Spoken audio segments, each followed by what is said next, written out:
Throughout the history of Pittsburgh, the city has been well known for the massive steel industry that brought this area an economic boom. With this industry also came air quality issues, pollution, and public safety problems, which became part and parcel of living in Pittsburgh. Today, the city looks cleaner and more beautiful than ever, thanks in part to the more than 3,000 nonprofits present in the area, chief among them, Tree Pittsburgh. Tree Pittsburgh is an environmental nonprofit located in Lawrenceville, and their stated mission is to, quote, protect and grow our urban forests.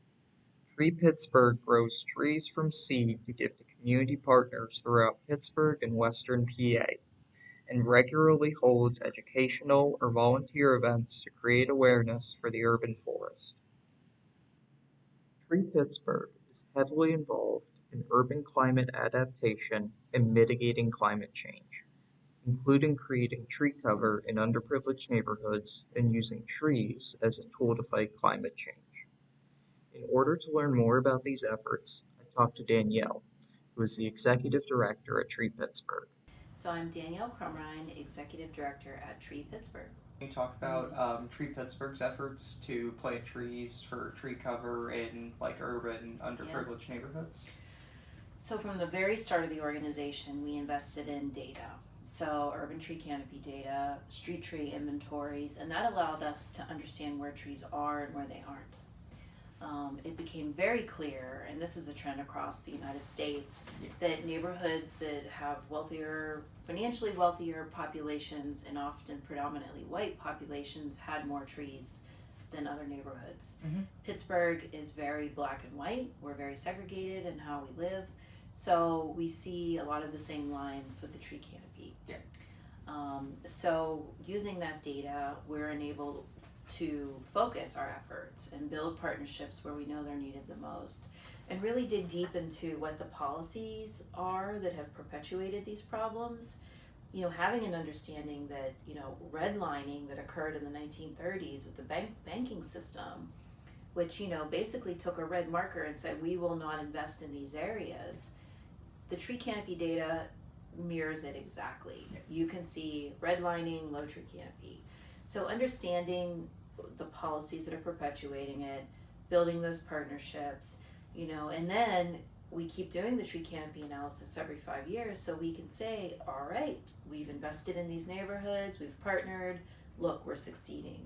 We have a program called RELEAF, RELEAF, and basically what it is we work alongside neighborhoods that need us the most, and we develop little mini master plans for them, tree plans.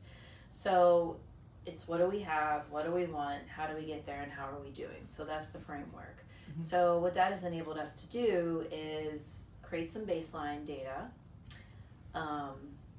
work with the community to set goals, work with the community to prioritize projects that would help them achieve their goals, and typically we'll even put budgets with those projects. So then, whenever we have funding opportunities, we can say, okay, we're ready to go, here are the projects already vetted with the community. So we have several examples of how we've been able to get projects off the ground, whether it's a fruit orchard, schoolyard planting, street tree planting, more tree tender engagement. Mm-hmm. And we've seen where there's been an increase in tree canopy in some of these areas. So I would say there's a good 5 examples of neighborhoods. As Danielle alluded to in her interview, creating climate-resistant streets and public spaces in once underinvested neighborhoods through the Relief program are key parts of Tree Pittsburgh's mission. However, this work cannot be done without the behind-the-scenes work of growing the trees. Throughout the year, Tree Pittsburgh grows thousands of trees from a plethora of different species and gives them to community partners or individuals to plant and take care of.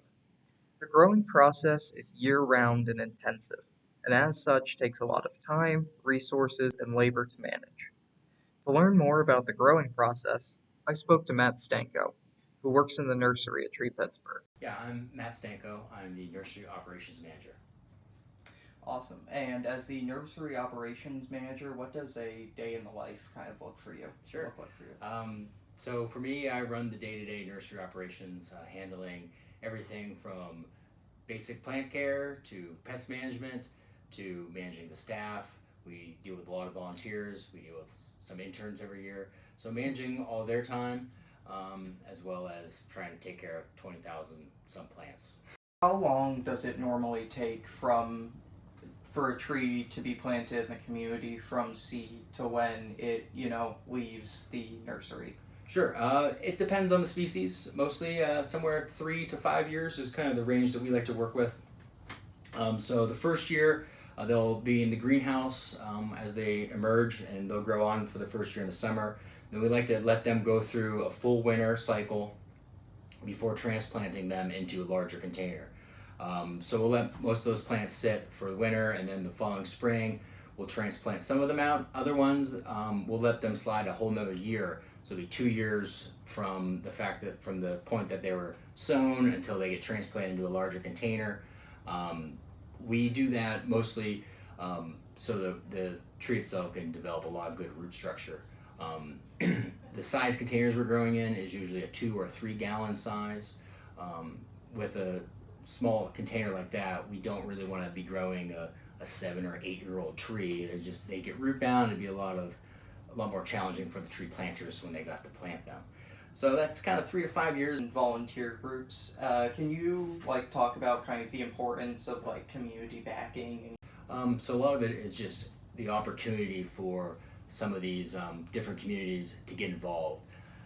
Education is behind that a lot. Some people just don't know, and we're able to get a little education, let them understand why we need to be planting these trees and shrubs, understand the benefits for the wildlife, and that engagement gets them talking. And then when they're talking to their neighbor, now their neighbors are going to talk about it, and it's just kind of spreading the good word about. As Matt alluded to in his interview, growing trees from seed is hard and requires time, care, and labor to grow trees in large quantities like Tree Pittsburgh does. Community partners and volunteers are key to this mission, and it's easy to see how community is so important towards making Pittsburgh a more climate resilient city. Climate resilience is a goal that everyone must work towards to accomplish, and at Tree Pittsburgh we are using our resources and time to create community in order to make Pittsburgh a greener, more climate resilient city. In conclusion, despite Pittsburgh's industrious and dirty past, nonprofits like Tree Pittsburgh are trailblazing a new path towards climate resilience, equity, and community through programs like the ones mentioned by Danielle, and with the help of volunteers and community partners like you.